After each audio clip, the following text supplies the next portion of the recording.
show today by saying, like, we are, and I've been curious to hear your kind of opinion on this, Craig, because you have maybe a better handle on this as an outside observer than most people, I think, on, we're a couple days out of Bob Bowlsby's announcement for the Big 12. And I'm kind of curious what you think about what the Big 12 should specifically be looking for. And like, do you have traits that stand out to you that, like, you look at other conference commissioners that you think do a good job and that the Big 12 has been lacking with Bob Bowlsby? And of course, Dan Beebe had none of those, but with Bob Bowlsby specifically, where they can improve it with his retirement?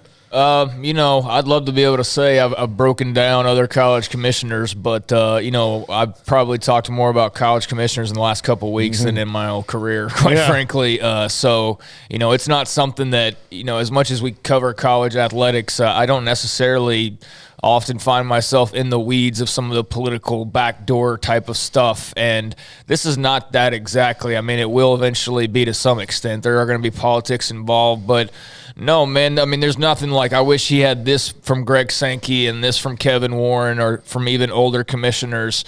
I just think they need somebody with some confidence, obviously, but not only in themselves, but in the brand that they're representing. Like, they need somebody who believes in the Big 12, not somebody who's just saying that they believe in the Big 12 because the check is right or because the timing is right or because I think of like when they need to avoid a Steve Patterson situation where it might be like a guy who's a great candidate on paper but really has no soul to what the objective is. Does that make sense? Yeah.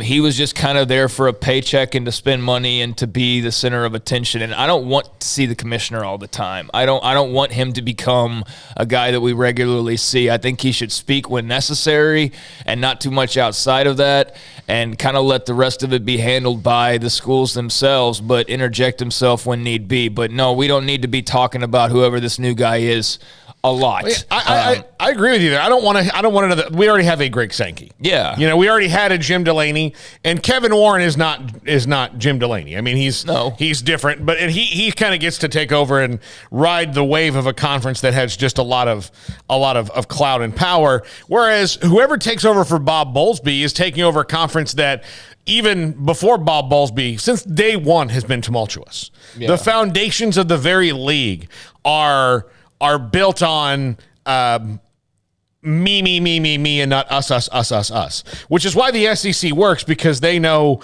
that while they can work out their little me stuff on their own, the power of the many outweighs the power of the one. Well, the power of the money also outweighs it. What are they going to say?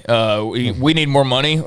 Really? Okay, go find that somewhere else. I mean, the schools in the SEC don't have a lot of bargaining power. Texas and Oklahoma did, because they all could argue that they should be making more money. And the Big 12 can't do anything about that. They can't just create it out of thin air, and certainly not to the extent that the SEC can. So, I mean, they had a valid reason, but what is somebody in the SEC going to say? Like, we're not getting enough? I mean, that's not an argument, obviously. We're not getting respect. Okay, go find it somewhere else then. Go walk out on this money, and nobody's going to do that. So, totally different bargaining positions for those two conferences. And like we hear from the other commissioners, and I don't not want to hear from whoever the new guy is. I just don't want him to become like somebody we're talking about constantly. Yeah. That's what I'm getting at. He doesn't need to become a focal point of the conference necessarily. I think the better work can be done behind the scenes for the most part. And then when you are doing an interview or you need to talk about certain things, like, I want to hear from you, but I just, leave it to the commissioners to kind of, continue to sort of run most things. But, confidence obviously goes without saying. I said it earlier, but, you can say that you want that, and that's an obvious trait in somebody, and then you pick somebody, and they might be confident to some extent, but then they get in a room with a lot of other ultra-confident people, and their voice gets drowned out, and they need somebody whose voice is going to carry, no matter who they're talking to, whether it's president from Iowa State or whether it's Greg Sankey.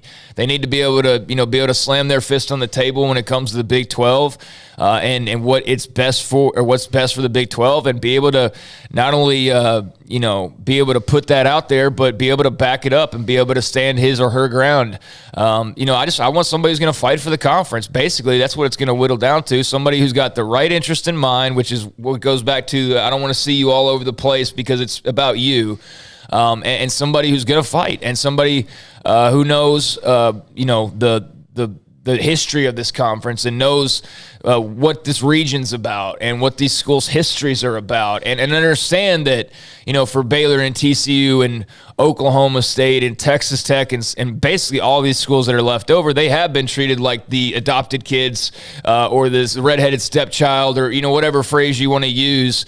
They haven't always it was kind of like felt disrespected, or like they didn't belong, because the top two schools in the conference are always telling them, like, you're only here because of us, and so I think they need to embrace what those schools have been through, and also embrace that they are willing to work together and ready to stick it out and ready to prove themselves. So I know I'm rambling there, but those are some of the things I'm looking for. Basically, somebody who's going to fight for them, somebody who knows the landscape, and somebody who's not going to back down, and somebody who has the conference's actual best interest in mind. That's who I want. Yeah. What I think